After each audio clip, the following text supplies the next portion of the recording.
né? O clima da região norte são principalmente dois, né? O equatorial e o tropical.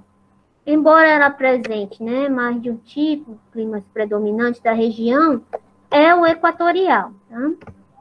Com esse clima que tem elevadas temperaturas e umidade quase que o ano todo, né? Os meses de maior índice de chuva, né, pluviométrico, são dezembro a maio. Por sua vez, em alguns meses do ano, de junho a novembro, há um período mais seco, que realmente é o período que está começando, né? Já começou. Começa, na verdade, agora no mês de agosto, no início de agosto, é o período mais seco. Final de julho, perdão, para agosto, né, por causa das alterações que a gente já tem aí, eles estão realmente lá no período mais seco, tanto que está aparecendo as queimadas. Estão vendo no jornal? As queimadas estão aumentando, né?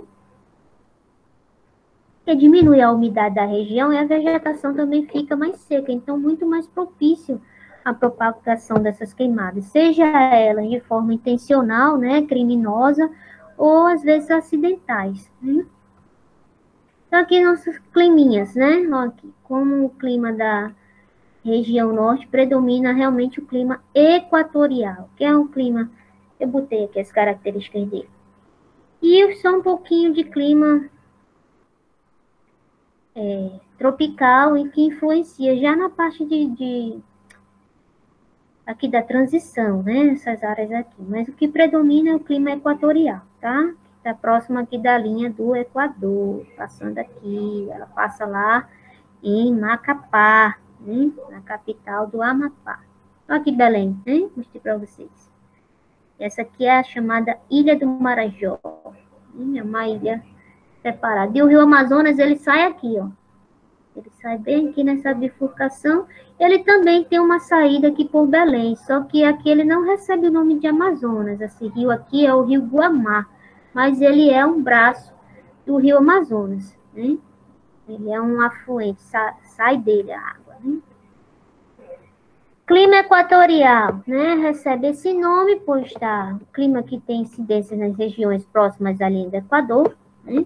Na região norte do Brasil, o clima equatorial pode ser úmido e semiúmido, ou seja, vai variar ali a quantidade de umidade, né? Predomina na região floresta amazônica, né? No verão, as temperaturas podem chegar a 35 graus durante o dia, sendo que as chuvas são maiores, né? No inverno, a temperatura gira em torno de 20 durante a noite, só que não tem tanta chuva, o que deixa abafado, né, e quente. As principais características do clima são as temperaturas elevadas, né, média de 25 para cima, alto índice de chuva, né, elevada umidade, que faz você suar também muito, né? Quanto mais a umidade, mais você soa. Ventos leves e baixa amplitude térmica, ou seja, a variação da temperatura durante o dia ou durante os meses é muito pouco, né? Sempre é, na verdade, muito quente, né? Quente mesmo. Clima tropical, que aí é igual ao nosso, né? Que recebe esse nome, pois tem a incidência nas regiões que ficam perto dos trópicos, Campo de Capricórnio. Na região norte, além do clima equatorial, né, notória a presença do clima tropical úmido na parte sudeste do Pará e no estado do Tocantins. O inverno é seco e o verão é úmido, né? As principais características do clima tropical são as temperaturas ainda altas, né, como o equatorial. Umidade também é alta, mas ele não chove tanto, né? Ele tem uma estação chuvosa e uma estação úmida. Então, como vocês podem ver, são parecidos os dois climas. O que vai diferenciar mesmo é a quantidade de chuva. No clima equatorial chove mais, no clima tropical chove menos, tá? Então, essa é a principal diferença entre eles. E aí a gente entra na vegetação. A gente já falou aqui desde o início que predomina aí a floresta amazônica, né?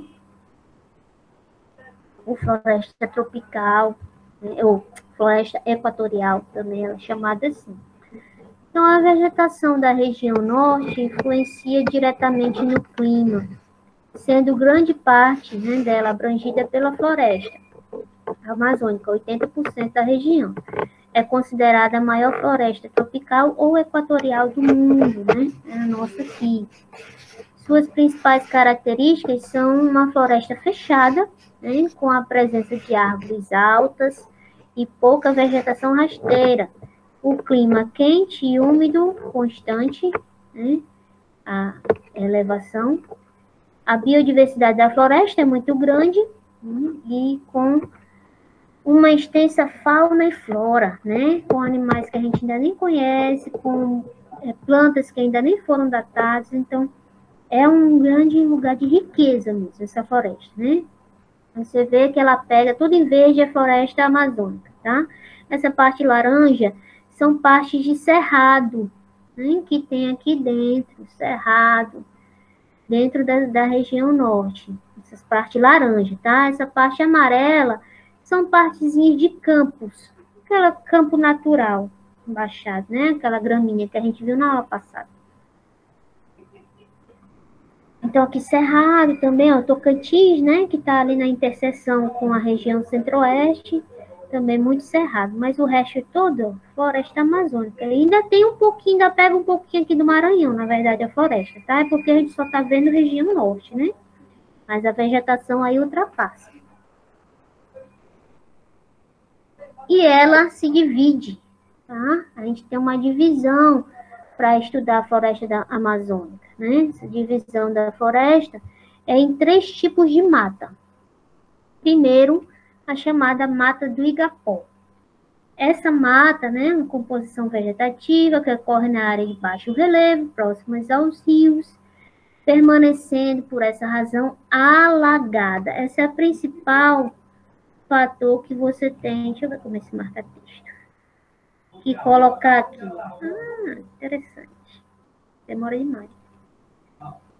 Que você tem que destacar da floresta de Igapó, que ela é alagada o tempo todo, né? As plantas dessas áreas, elas apresentam estrutura máxima de 20 metros, além de cipó, né, e plantas aquáticas. Então, ela passa o ano todinho alagada, certo? A segunda aqui, a gente tem a mata de várzea, né? Eu não consigo controlar isso, não.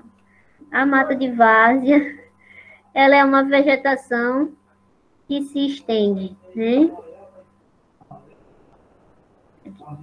Que se estende, que estabelece em áreas mais elevadas em relação às áreas de mata de capó. Mesmo assim, elas sofrem inundações, né? Porém, somente em alguns períodos de cheia, né? Não é o tempo todo como a mata de capó. Ela só é alagada, a mata de várzea, quando o rio está na cheia, né? As árvores presentes possuem, em média, 20 metros de altura, sem contar com uma imensa quantidade de galhos repletos de espinhos, o que torna essa região difícil o acesso e muito fechada também. Então, a principal diferença, ó, a primeira, alagada sempre. A segunda, ela alaga nos períodos de cheia, né? E aí, por fim, a gente tem a mata de terra firme. Já está dizendo terra firme, ou seja, ela não alaga, né? Ocorre nas regiões que não sofrem as ações das cheias. Nessa parte da floresta, as árvores apresentam alturas que oscilam, né, entre 30 a 60 metros, né? Desenvolve-se com distâncias restritas entre si, fato que dificulta a inserção da luz, né, da luz solar, uma vez que as copas das árvores ficam muito próximas. Em razão desse fato, não há plantas menores, elas não conseguem sobreviver, né? Pois no interior dessas matas, né, é escuro e impossibilita a reprodução de vegetais ou não ocorrer o processo da fotossíntese da luz, né? Quando ela é muito, eu vou ter umas imagens aqui dela. Sim, aqui só para mostrar o esquema como é. Mata de Igapó, que fica junto ao rio. Aqui é o nível normal do rio. O nível quando ele está cheio, né? Quando chove demais, o período de cheia. Mata de Igapó, sempre alagada, né? Mata de várzea só vai alagar quando ele enche demais. E a mata de terra firme, que é a mata que não alaga nunca, né? Aqui elas, ó, né? Mata de igapó, tá vendo aqui na beira do rio. Essa aqui já com algumas espécies. Aí a gente tem aqui a várzea, e aí quando o rio encher, ele vai pegar isso aqui, vai inundar, né? E aqui a mata de terra firme. Tá vendo que as árvores são bem altas e elas geralmente ficam mais próximas uma das outras. Por isso que essa vegetação mais baixa aqui, ela é difícil você encontrar essas plantas, porque elas não deixam a luz do sol chegar até embaixo, né? É escuro.